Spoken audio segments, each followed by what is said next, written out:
They're a religious sect, call themselves Satanists? Yeah. Oh, hell.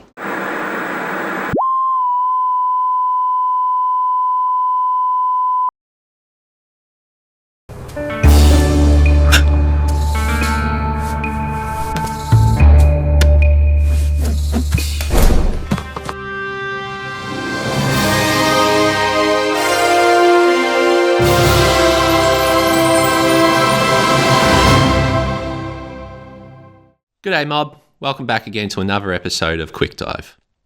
Today's episode is going to be an interesting one, like all of them, but this one in particular. There's something strangely appealing about people who don't care what you think.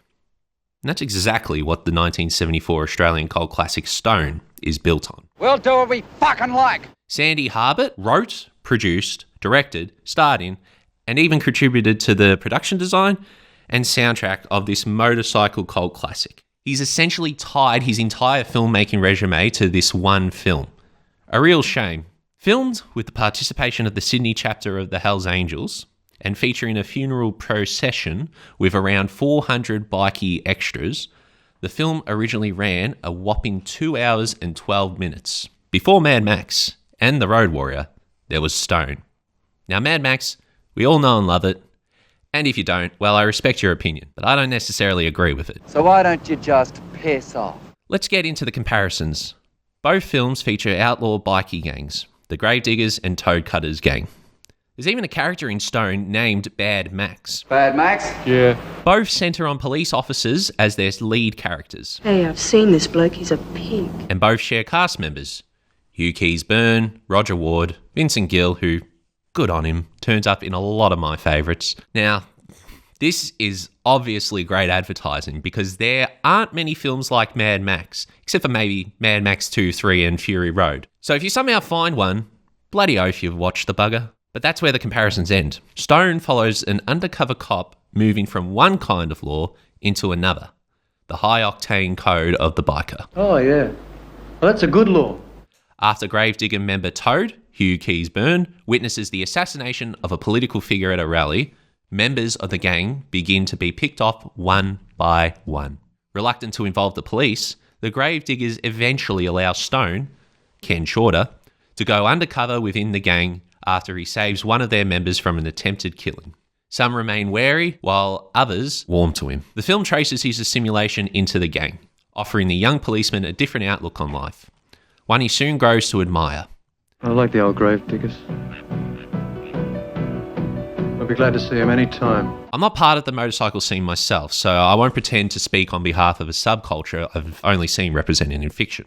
For those of you familiar with it though, I'd really love to hear your thoughts. Do you agree, disagree, or think they're misunderstood? Let me know in the comments what you think of biker ethics. If you're enjoying this video, give it a thumbs up. It really helps the channel. And if you want more weird mob oddities, consider subscribing and joining us as we spotlight the history of Australian media. Stick with them, will you, mate? How do you even describe a film like Stone? The Gravediggers can be real bastards at times. There's a moment in the bar where two blokes are minding their own business and Hugh Keys-Byrne's Toad comes in and essentially intimidates them into leaving. Unprovoked behaviour like that is not a reason to like these guys. That being said, it's obvious these bikers aren't looking for approval from me or anyone else, and I don't expect them to. So it made me question why I enjoy watching them at all. It's not so much the characters themselves I'm drawn to, but what they're about. They've got a sort of a sense of honour that I like. They just up and do the sort of things that a lot of people would like to be able to do. Whether it's the strong silent hero or a villain whose world revolves specifically around themselves, it's that sense of detachment that feels so palpable. Not because they care about nothing, but because that detachment becomes focus, directed only at what truly matters, living on their own terms without compromise. They're not free because they reject the world. They're free because they don't need its approval. So you think the Gravediggers are good news, right? Whether you agree or disagree with the Gravediggers' way of life, there's something undeniably liberating about them. Something that makes it easy to understand why Stone would be glad to see them anytime. But that's not the only reason I had such a good time with this film. Plenty of people who really enjoy seeing all those outlaws. The stunts are an incredible viewing experience. And what really stands out is the genuine sense of danger. There's a moment where Stone races another rider through the streets and falls off his bike. And it feels raw because it is. It's a real practical stunt. Now, that's not to say I take some sadistic pleasure in watching people getting hurt. Everyone deserves to be safe on a film set. But there was a time where these sequences carried real risk, and you can feel it. Because how else were you going to do it? CGI didn't even exist. Take one of the biker killings. The scene where a car runs a gravedigger off the road, straight off a cliff into the water down below. What a shot. What a scene. And you've got to give it to stuntman Peter Armstrong. Seriously gutsy work. This absolute legend cleared 20 feet of air, flying over jagged rocks before hitting the water all off a ramp. It knocked him out. It was the hardest impact I've ever had in my life. And I was black and blue, full bruises for 2 weeks, very stiff. But the shot was worth it. A lot of people might look at that beautiful blue water and think, that's not so bad. Just hit the water and resurface. No worries.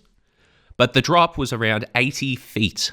From that height, hitting water is closer to hitting concrete. So you've got a relatable philosophy, practical stunt work, and enough mischief and mayhem to keep you hooked. It's a film built on characters who embody all three. Messy, dangerous, not always likeable, but undeniably honest. All law is based on violence, man. And any cat that breaks the law gets clobbered. Only difference is, our law only applies to us. Your law sends young blokes to somebody else's country to fight people they know nothing about. Maybe that's why it works. Not because you want to be these people, but because on some level you understand them. And with that, I'll leave you to it. My name is Jake. This has been Weird Mob Media. I hope you had a good time and you come back for more. See ya.